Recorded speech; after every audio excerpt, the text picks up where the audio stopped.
കഴിഞ്ഞ ദിവസമാണ് കൊല്ലം ഉളിയക്കോവിൽ നാടിന് നടുക്കിയ സംഭവം ഉണ്ടാകുന്നത്. തേജസ് എന്ന ചെറുപ്പക്കാരൻ സുഹൃത്തായ ഫെബിനെ കുത്തിക്കൊല്ലുകയും ശേഷം ട്രെയിനിന് മുന്നിൽ ചാടി മരിക്കുകയും ചെയ്തത്. വിവാഹം മുടങ്ങിയതിന്റെ പകയിലാണ് കൊലപാതകം എന്നാണ് പോലീസിന്റെ പ്രാഥമിക നിഗമനം. ഫെബിന്റെ സഹോദരിയുമായി തേജസിന്റെ വിവാഹം ഉറപ്പിച്ചിരുന്നുവെന്നും വിവാഹത്തിൽ നിന്ന് പിന്മാറിയതാണ് വൈരാഗ്യത്തിന് കാരണമെന്നുമാണ് സംശയിക്കുന്നത്. കൂടുതൽ അന്വേഷണത്തിന് മാത്രമേ ഇക്കാര്യത്തിൽ വ്യക്തത വരികയുള്ളൂ എന്നാണ് പോലീസ് പറയുന്നത്.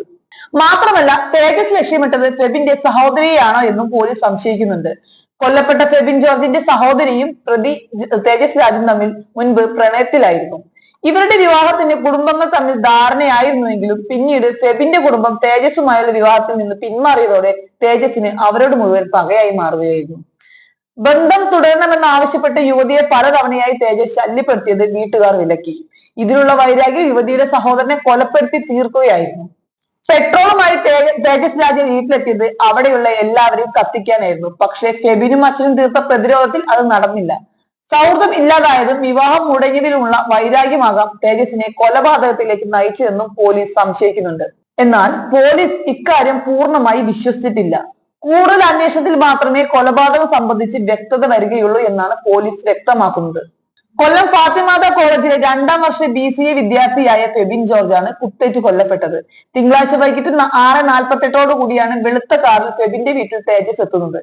കയ്യിൽ കത്തി കരുതിയിരുന്ന തേജസ് 2 കുപ്പി പെട്രോളും കയ്യിൽ കരുതിയിരുന്നതായെന്ന് റിപ്പോർട്ട്. നെഞ്ചിലും കഴുത്തിലും ആഴത്തിൽ മുറിവേറ്റ ഫെബിനെ ആശുപത്രിയിൽ എത്തിച്ചെങ്കിലും രക്ഷിക്കാനായില്ല.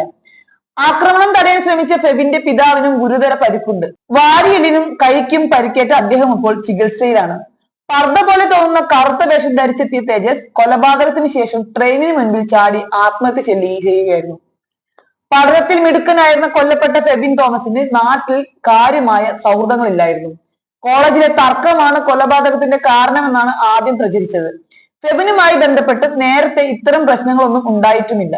പിന്നീടാണ് കുടുംബത്തെ ഒന്നാകെ തീർക്കാനാണ് യുവാവ് എത്തിയതെന്ന വിവരം പുറത്തു വന്നത്. പർദ്ദ ധരിച്ച് ഫെബിന്റെ വീട്ടിലെത്തിയ തേജസ് ആദ്യം കോളിംഗ് ബെൽ അടിച്ചു.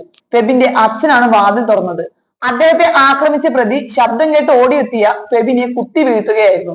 ശേഷം കയ്യിലുണ്ടായിരുന്ന പെട്രോൾ വീട്ടിലേക്ക് ഒഴിക്കാനും തേജസ് ശ്രമിച്ചു. പക്ഷെ തീ കത്തിക്കാനായില്ല. കുത്തേറ്റി പഴിഞ്ഞ ഫെബിൻ പുറത്തേക്ക് ഇറങ്ങി ഓടാൻ ശ്രമിച്ചു. പിന്നീട് ആശുപത്രിയിൽ എത്തിച്ചെങ്കിലും അപ്പോഴേക്കും ഫെബിൻ മരണപ്പെട്ടിരുന്നു. ഫെബിനും അമ്മയും അച്ഛനുമാണ് ഉളിയക്കോവിലിലെ വീട്ടിൽ താമസിച്ചിരുന്നത്. പ്രതീക്ഷിക്കാത്ത സമയത്തുണ്ടായ ഈ സംഭവത്തിൽ ജനങ്ങളാകെ പരിഭ്രാന്തിയിലാണ്. ആർക്കും പ്രത്യേകിച്ച് ദോഷമൊന്നും ഉണ്ടാക്കാത്ത ഫാമിലിക്ക് സംഭവിച്ച ദുരന്തത്തിൽ വിഷമമുണ്ടെങ്കിലും സ്വയം വിധിയെ ഏറ്റുവാങ്ങിയ തേജസിനെ കുറിച്ച് ഓർക്കുമ്പോൾ എന്ത് ചെയ്യണമെന്ന് അറിയാത്ത അവസ്ഥയിലാണ് പോലീസും.